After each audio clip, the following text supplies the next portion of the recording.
Olá pessoal, então a gente vai começar a tentar se adequar a esse novo sistema de ensino. E a aula que a gente vai falar hoje é sobre a proclamação da República Brasileira, né? Então, quais foram os antecedentes da proclamação da República? A gente pode falar, né, que depois da Guerra do Paraguai, igual fala aí, tiveram várias crises, tanto no setor econômico, político e social. E essas questões elas foram chamadas de questões imperiais. Quando a gente fala de questões império ou questões do império, a gente pode falar da questão militar. Porque depois da Guerra do Paraguai, os militares eles se sentiram muito fortes, tá? E protagonistas dentro da política do país. Então eles achavam que poderiam tomar decisões também dentro desse país. Na questão religiosa, né? O que foi isso? É um atrito entre a Igreja Católica e o governo imperial. Porque a Igreja Católica ela sempre foi submissa ao Império. E ela foi começando a ser questionada, esse poder do imperador, né, do Dom Pedro II, principalmente quando fala no livro de vocês aí na página 72, quando passou a atacar a ordem vinda do Papa Pio IX, que proibia a presença de maçons entre os membros do clero. Então fala aí que até uns bispos eles começaram até a ser presos por questionar a ordem do imperador. E a questão abolicionista também. O que foi essa questão abolicionista? Porque muitos se opunham a questão do trabalho escravo dentro do país. Então, havia os que opunham e haviam também o que eram a favor dessa questão abolicionista. Haja visto que a gente está falando de um país totalmente escravocrata.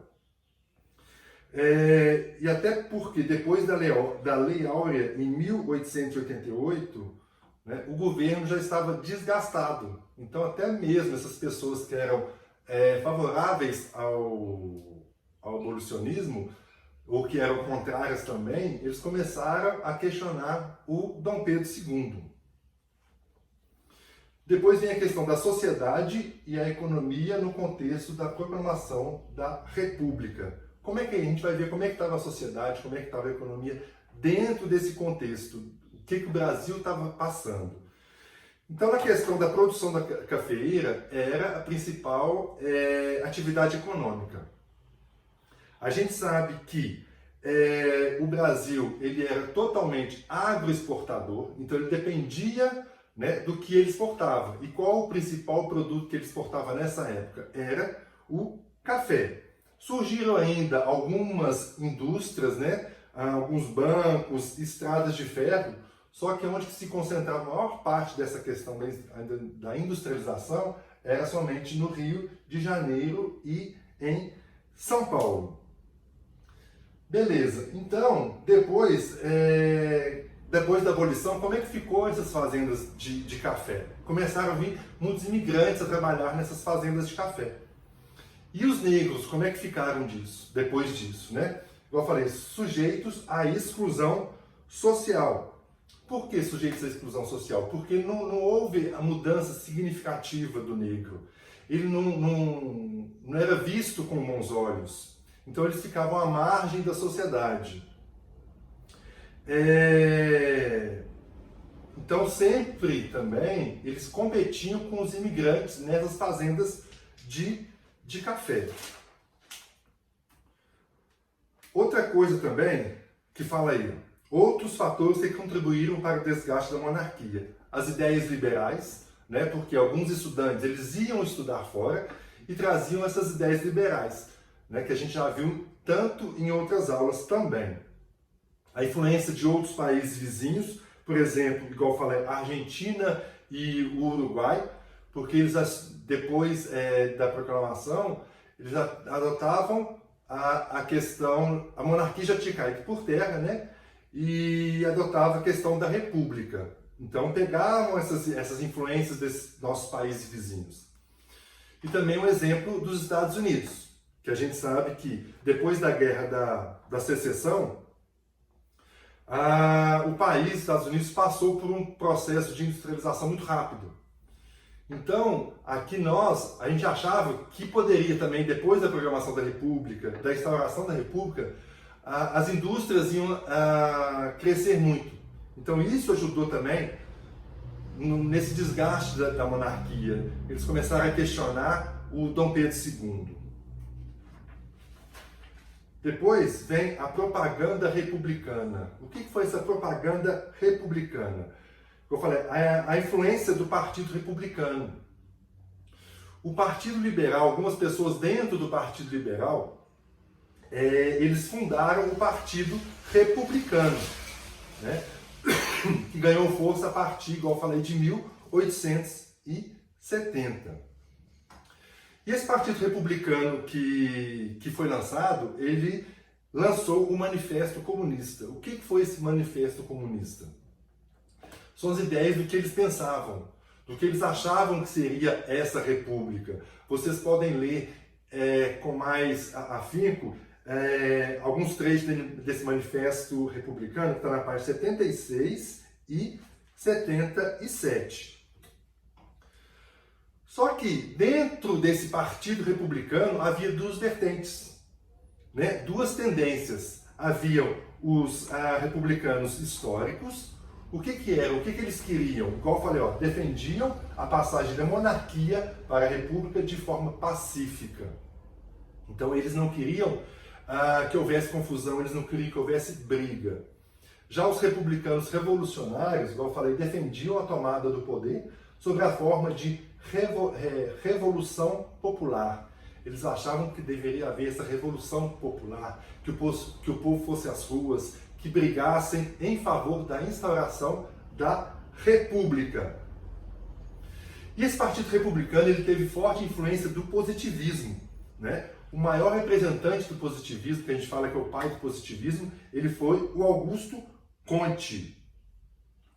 Ele defendia uma república centralizadora, tanto que o lema positivista fala a ordem por base e o progresso por fim. É o lema, esse lema do positivismo é o que está escrito na nossa bandeira. Então, ele busca, o que fala esse lema do positivismo, fala que ele busca a manutenção das condições básicas. O que seriam essas condições básicas, gente? Respeito aos seres humanos, salários dignos e também o melhoramento do país. Né? A questão do progresso em termos materiais, em termos intelectuais, em termos da indústria. Então, essa questão positivista, ela teve muita aceitação dentro, né, dentro das escolas militares. Aí depois, na página 78, está o golpe militar de 1889 e a instauração da República. Quando começou, né, esse murmurinho, e as pessoas começaram muito a questionar o Dom Pedro II, as tomadas de decisões que ele fazia, o que ele fez? Ele tentou criar um gabinete, né, igual eu falei, um gabinete liberal. E quem presidia, quem estava à frente desse gabinete liberal foi o Visconde de Ouro Preto. Ele tentou fazer algumas reformas, igual está no livro de vocês, né, incluindo liberdade de culto, autonomia das províncias. Só que o que aconteceu? Os deputados, eles vetaram, tá? O que eles estavam tentando implantar, esse gabinete liberal. Aí o que o Dom Pedro II fez? Ele dissolveu a Câmara dos Deputados.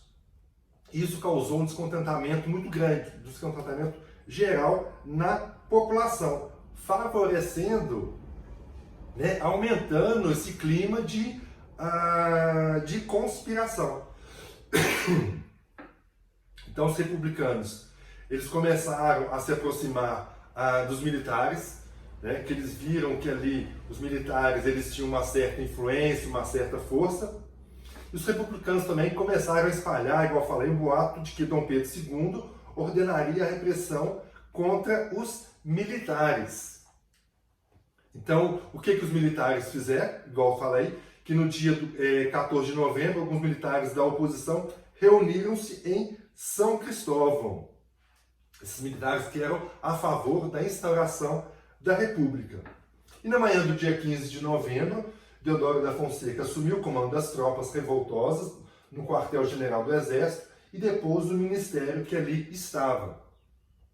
O Dom Pedro II, gente, ele não estava no Rio de Janeiro, ele estava em Petrópolis. Então ele retornou rapidamente, né? Ele tentou, igual eu falei, reorganizar um novo gabinete, só que ele viu que já estava tarde demais para isso. E depois, 2 dias depois, igual eu falei, ele partiu com a família imperial para o exílio na Europa. Então, a primeira fase, depois de 15 de novembro, né, com a instauração da República, a gente vai ter 2 fases. A fase que a gente chama República da Espada, né, porque governada por militares, que é o próximo tema que a gente vai ver no livro. E o próximo capítulo também é a República chamada República Oligárquica. O que é isso? Ela foi dirigida por os grandes proprietários.